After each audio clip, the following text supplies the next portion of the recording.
We've been hearing a lot about the metaverse lately and how that will play a role in how we work and how we live in the future. Now, EPAZ is a company that provides solutions for businesses that want to engage with the metaverse, and they also have a new technology we're going to talk about today as well. So with me is Mike Manahan, the Director of Communications for EPAZ. And yes. So let's just start off with the news. So you have a drone, and it was unveiled in Abu Dhabi.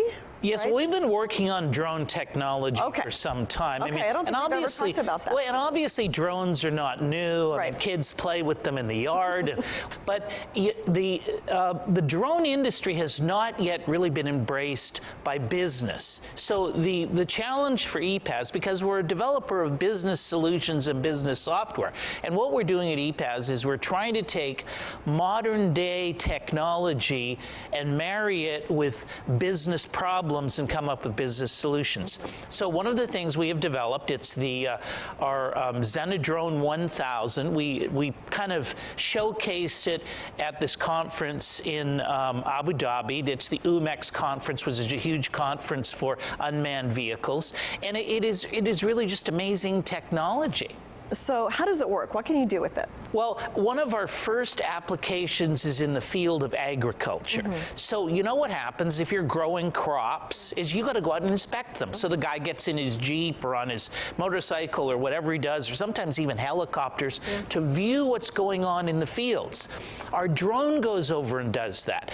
And we use machine learning to teach basically our software to interpret what the drone is seeing so that the person who's in charge of the crop can determine, do I need more water? Do I need more fertilizer? In some cases, you have issues with too many male plants or too many female plants. They're not getting pollinated properly. And it used to be somebody had to go in the field and check all of this stuff. Now it's all being checked. So if you've got a large farm with hundreds of acres, this is all being done with technology now, and our drone does that. Yeah, Mike, I don't know if you noticed, I grew up on a farm in Indiana. Oh, I didn't know that. So I know like a farmer would just apply the pesticide or whatever without looking, but this would allow them to, the farmer could save costs, only applying when needed, and that would be good for the environment as well, I would think. Oh, absolutely. Yeah. And with our technology, and this might be a stretch, but I'm pretty sure we could do this. We could actually localize it because you might have a pest infestation. It's not on your entire farm. Right. It's located on 1/4 of an acre,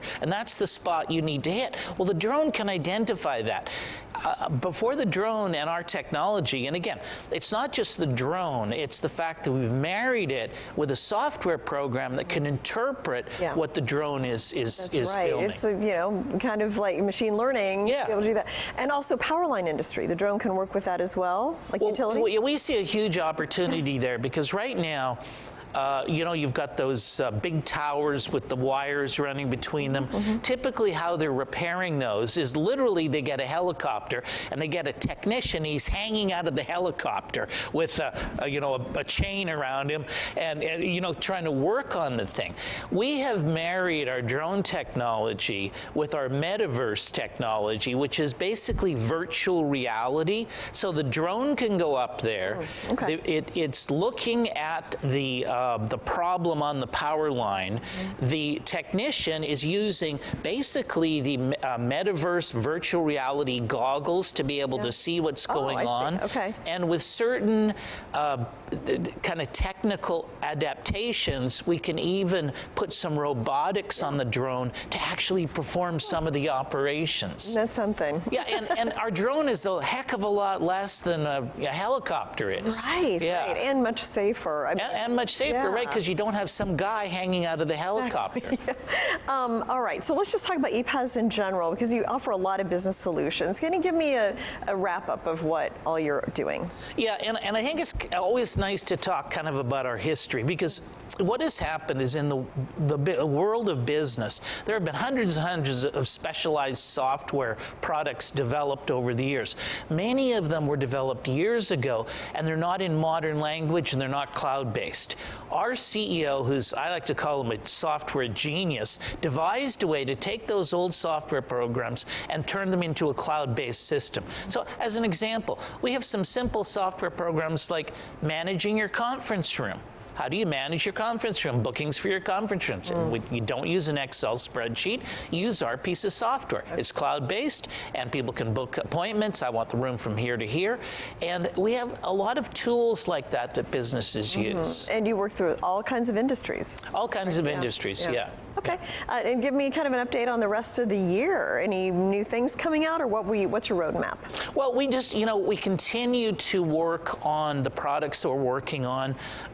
One of the ones that we're really excited about is the Metaverse kind of virtual office, where, right now, if you're going to have a meeting and you're not going to do it in the office, people use Zoom. Well, Zoom is it's better than the telephone because you you see people, but you really can't touch and share. It's difficult to do it.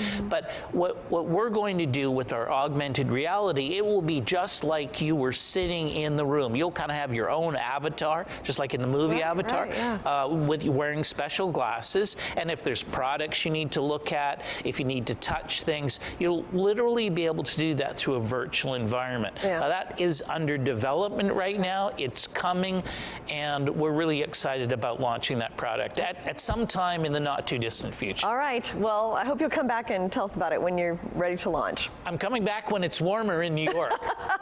Thanks. It'll get there, I promise. Thanks so much, Mike, for coming. Okay, thanks, Jane.